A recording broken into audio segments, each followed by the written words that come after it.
In the beginning, there was only a vast sea of chaos, known as the primeval waters of Namu. From these waters emerged the gods. Today, we're going to step into this world, the world of Sumerian mythology, where gods and humans clash, where immortal heroes rise, and where the mysteries of existence unfold in tales older than history.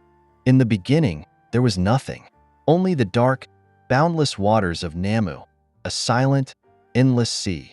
Out of this sea rose the first gods, An, god of the heavens, and Ki, goddess of the earth.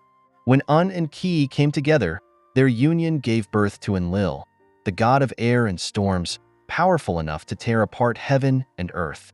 With a roar that echoed through the cosmos, Enlil separated his parents, lifting the heavens high above and laying the earth below, creating the world as we know it. But a world without order is still chaos. It was Enki, the god of wisdom and water, who brought structure to this world, shaping rivers, carving mountains, and laying out the rules of civilization. Together, these gods ruled over the cosmos.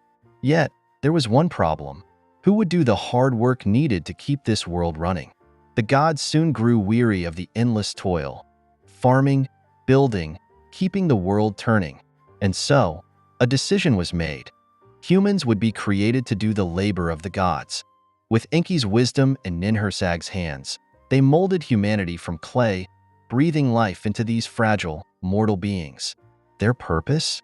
To serve the gods, to work the fields, to build temples, and to offer sacrifices. But humanity was not just made to labor. Enki, the god of wisdom, saw more in them. He secretly gave humans knowledge, skills, and even a spark of curiosity, a gift that would bind them closer to the gods and, perhaps, closer to danger.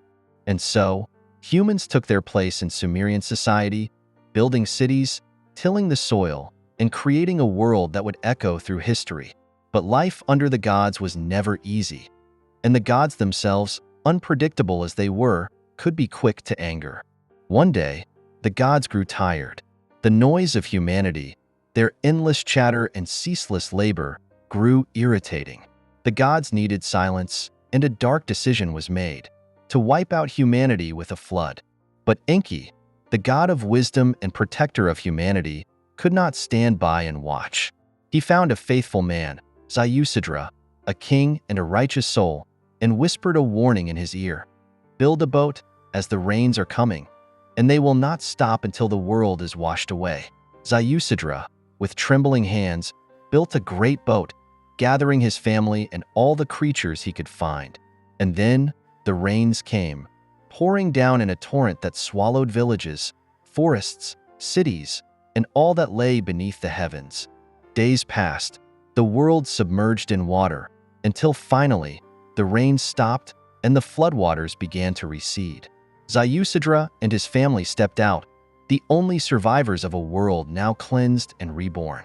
For his faith, Ziusidra was granted eternal life by the gods, a reminder that even in the face of divine wrath, wisdom and loyalty could save a chosen few. But not all humans were content with life as mortals. Enter Gilgamesh, the mighty king of Uruk, a man so strong, so ambitious, that he was said to be 2/3 god and 1/3 human. Gilgamesh ruled with a heavy hand. His people feared him, but in his friend Enkidu, he found a kindred spirit, a bond that would forever change him. Together, they conquered beasts and challenged gods, until one fateful day, Enkidu fell ill and died. In his grief, Gilgamesh set off on a journey across the world, desperate to escape death, to find the secret of eternal life. He crossed seas, scaled mountains, and finally found Utnapishtim, the last immortal man, who had survived the great flood. But Utnapishtim told Gilgamesh a hard truth. To be human is to live, and to live is to one day die. No king, no hero can escape this fate. Gilgamesh returned to Uruk, wiser but burdened. He understood then that it wasn't immortality he needed. It was legacy. And so, he set about building walls, temples, and cities, monuments to his reign that would outlast him for generations. And so, the myths of Sumer continued, their stories carried on by Babylon, Assyria, and beyond. Each generation would hear of the gods who shaped the earth, the flood that cleansed it, and the king who sought to live forever. Today, we find echoes of these tales and myths from every corner of the world. The Sumerians' questions, their dreams, and their fears were, perhaps, no different from ours.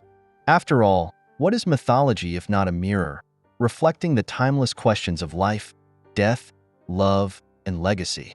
As we look back on Sumer, let us remember that the search for meaning is as old as humanity itself.